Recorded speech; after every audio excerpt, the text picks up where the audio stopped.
All right, my fellow agents, welcome back. It is Friday. That means it is a musical Friday, and this movie does have quite a bit of music in it. It also fits the super scary theme of Halloween. We're going to be talking about 1988's Elvira, Mistress of the Dark movie, her debut film.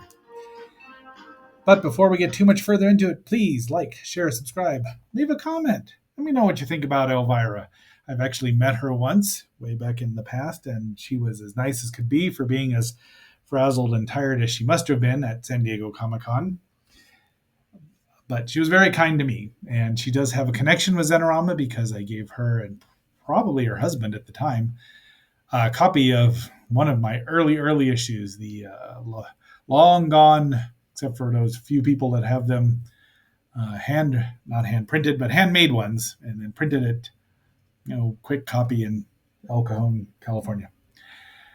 All right, having said all that, let's get ready to dive into the movie. All right, let's roll.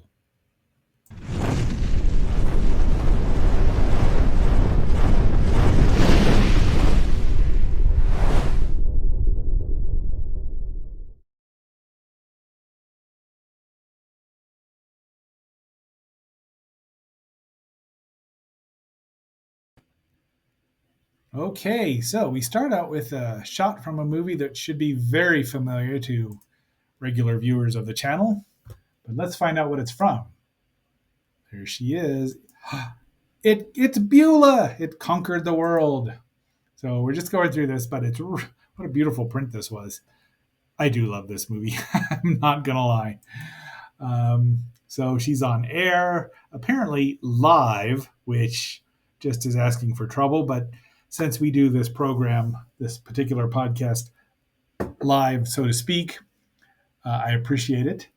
KSFB, I would assume that's up in San Francisco, maybe? No, Los Angeles. Um, Never saw Channel 3. Did see 5 and 11 and 13 at some point in time.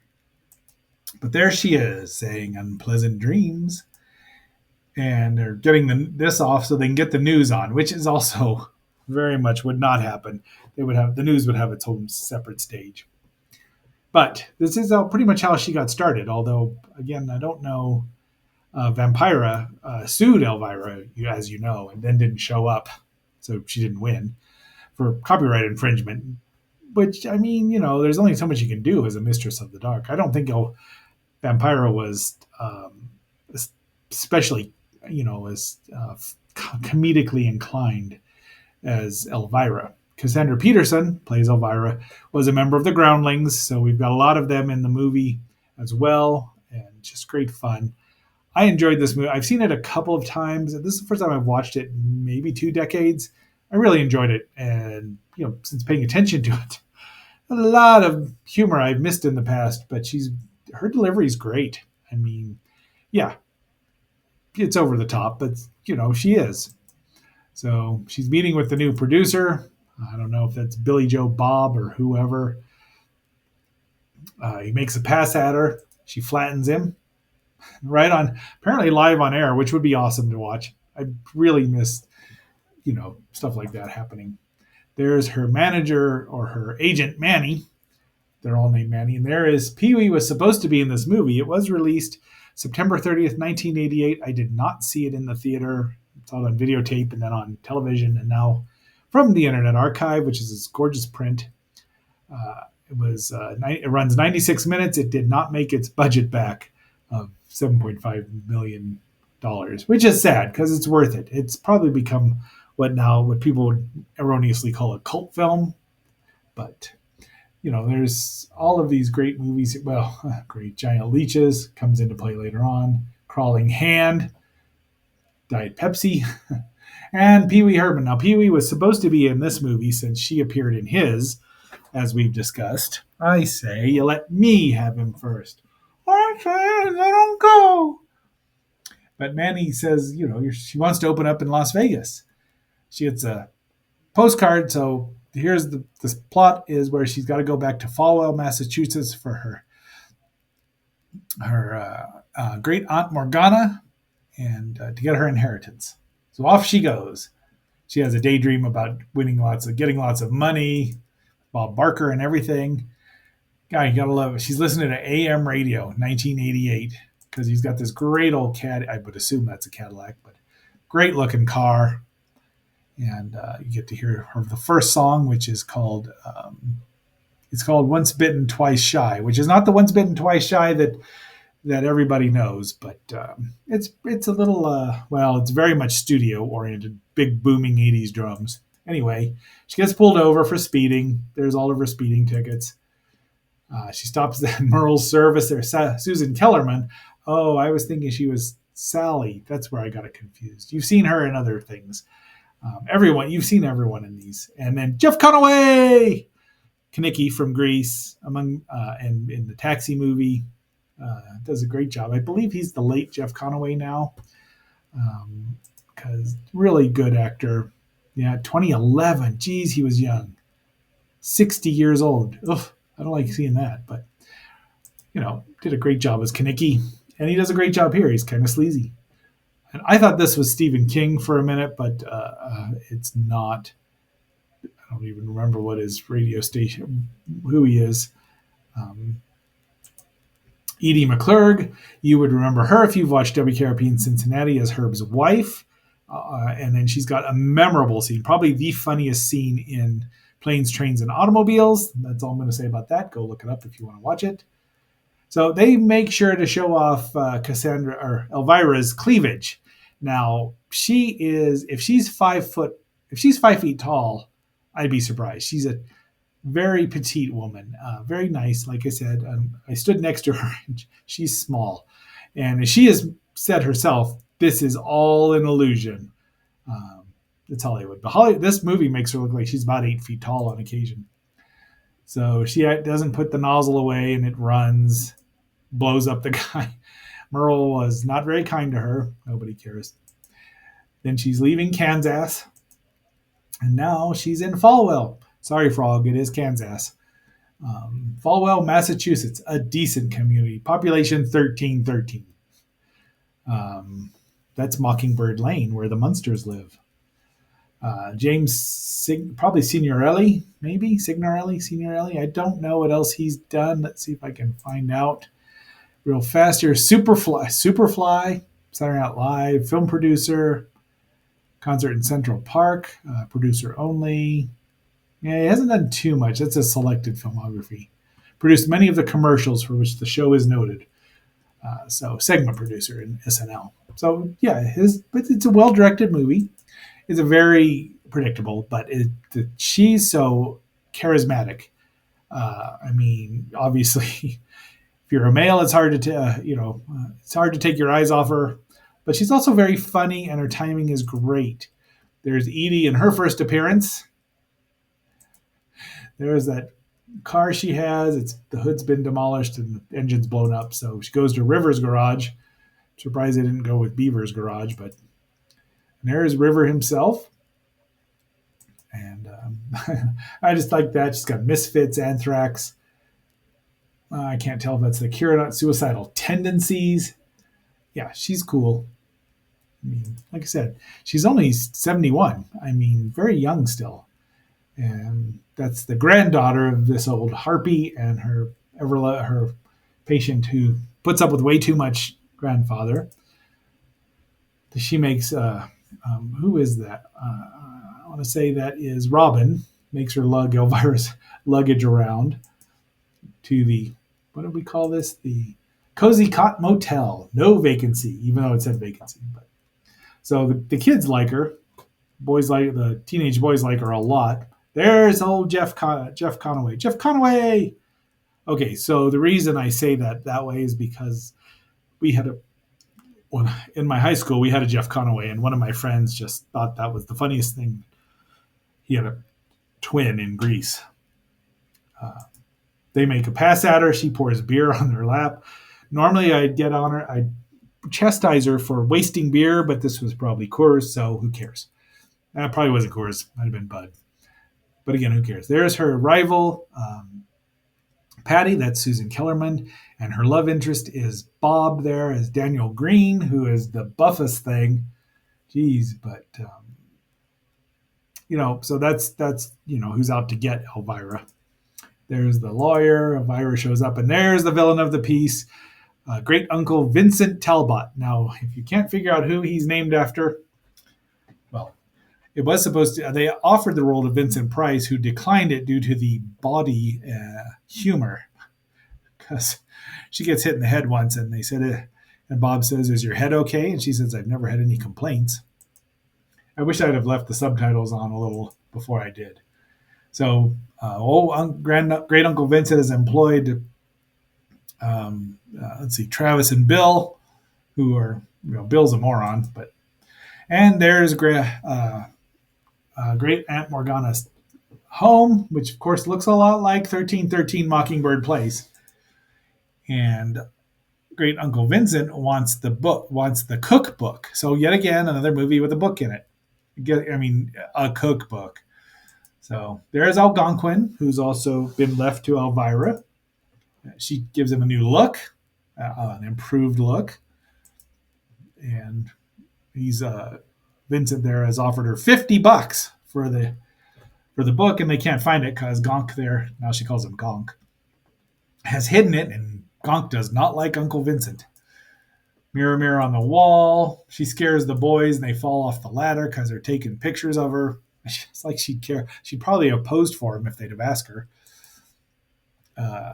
And she has a dream and wakes up. You can't get that bouffant. It's kind of a bulbous bouffant, wouldn't you say? Macadamia.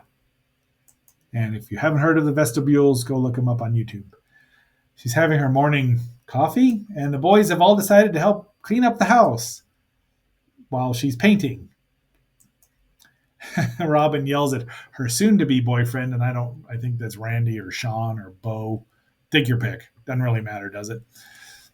They're all a little too enthralled with Elvira. They get her house painted, and I think it looks cool too, and she just loves it. So the boys have more paint on them than the house does. Now the council's meeting, and you'll notice this gentleman here, of course, is where is he now? I've lost him. That's not Leslie. Randy? No. Well, you'll remember him from Kurt Fuller there from Wayne's World. And Wayne's World, was he in Wayne's World too? I don't remember, but if Benjamin were an ice cream flavor, he'd be pralines. Well, So he's in here. Who's hilarious, but he was in Wayne's World in the next decade, really. He comes onto Elvira, gets kicked out. She sticks Algonquin on him. She doesn't know Gonk is a familiar. She's trying to sell the house so she can make her money and get back. Yeah, it's for a steal at $50,000. And he says, "What am I telling Vegas?" Oh, and by the way, Gonk is played by Binny. Whatever that, I don't know what kind of dog that is. The house is cool. So, but she wants to get a job so she can at least make some money. But old Chastity Pariah, that's Edie McClark there, who's apparently a single woman. What a surprise. Not Edie, but Chastity. Blackballs Elvira. She's trying to get Bob to make some money at his movie house. And then both she and Patty have a conniption. And now we see, great Uncle Vincent's he's some kind of evil wizard or witch or whatever you want to call him. She's like, Elvira's spreading the word to come see the movie. And I don't even, yep. Once again, on full display, the girls are. But Patty's been listening. Dun, dun, dun. And she sneaks in. She's going to do a flash dance thing. And now Robin's wannabe boyfriend does the old stretch, the same thing that Luther did in the Ghost of Mr. Chicken. It works. And they're watching Attack of the Killer Tomatoes, which we will review at some point in the future because I've got thoughts. And she's doing a commentary. Normally, I wouldn't go see a movie if someone was going to talk through it. However, you know what you're getting into here. And she's actually funny, unlike other shows that do this, which shall remain nameless. And she's about to do her flash dance thing while Maniac plays. That will not be in the 7 songs to choose from.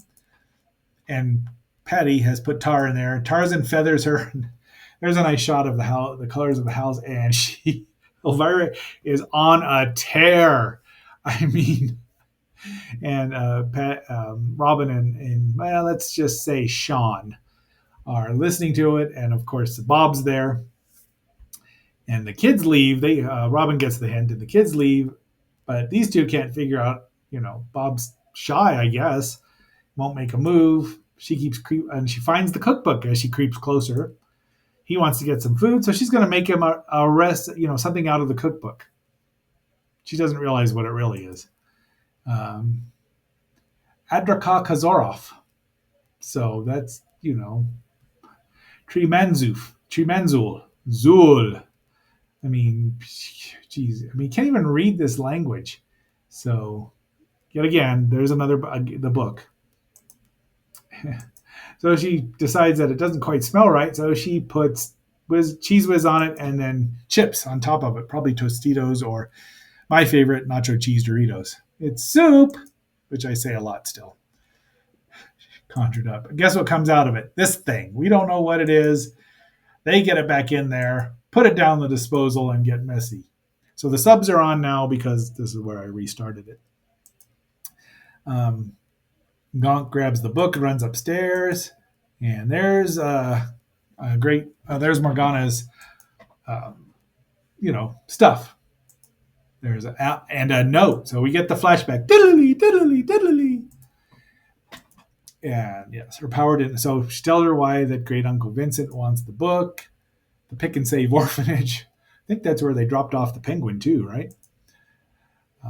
That's where she's telling Bob because he doesn't know anything about witchcraft, about a familiar. And there's Gonk in another form. And the power you carry with you. So obviously you can see what it's going to be. And they emphasize that in another flashback. But there's little baby Elvira. That's hilarious.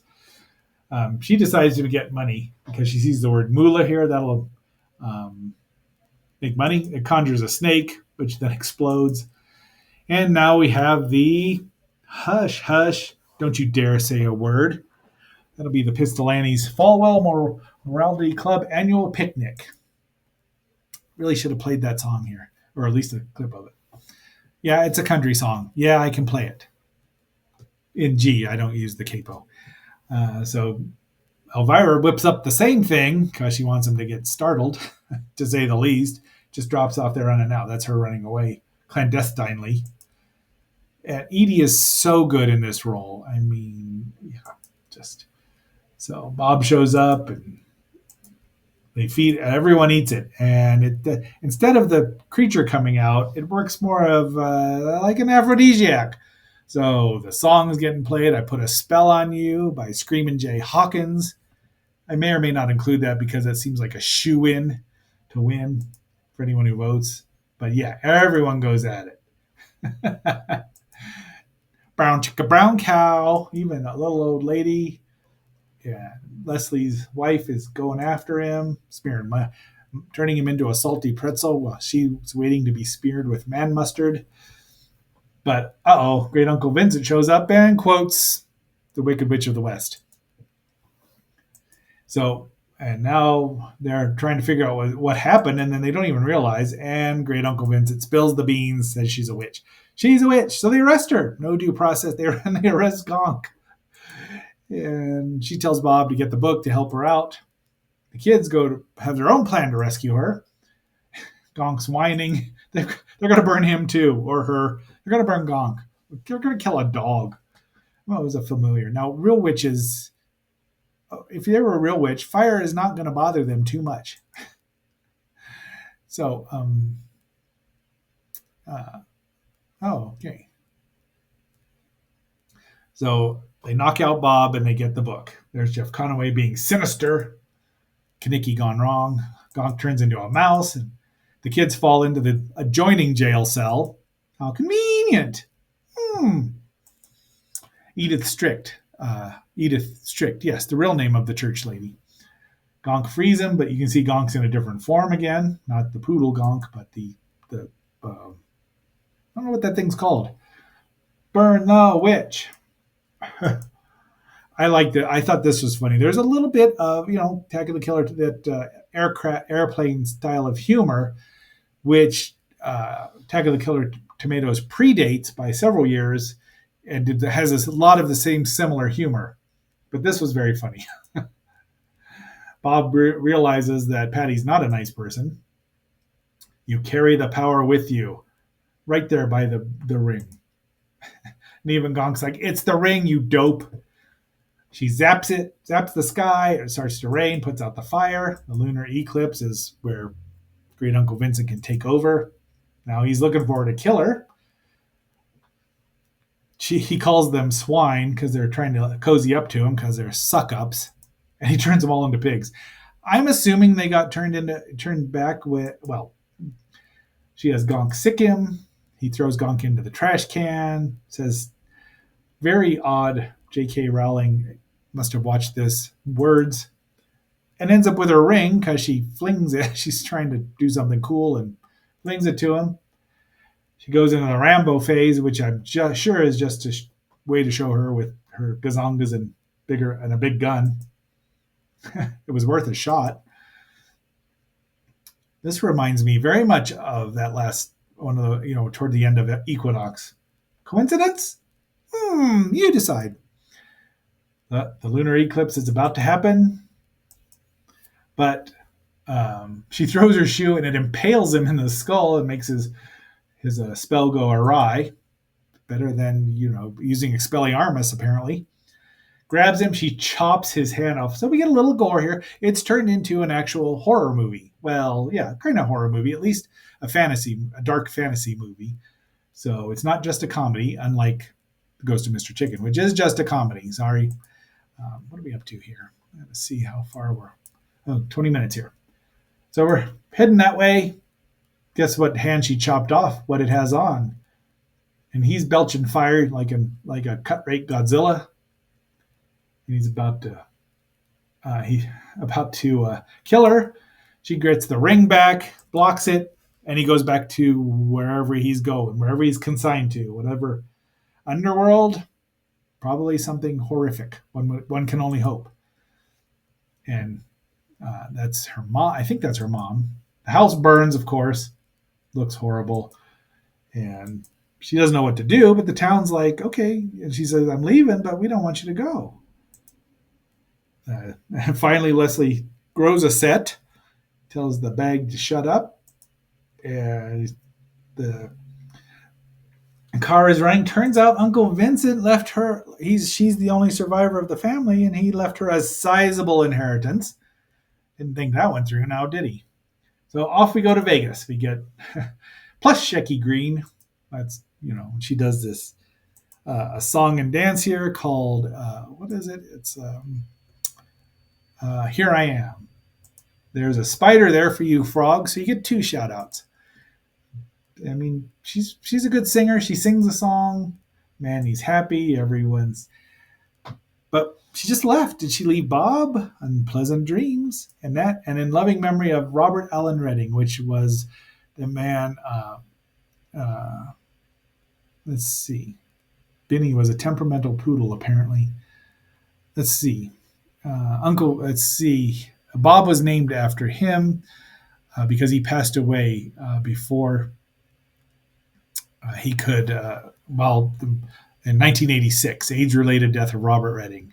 She dedicated the film because they collaborated to create Elvira's look, and that's the portrait that they used for Morgana. So, all right, and tomorrow we will be watching Ninja in the Deadly Trap.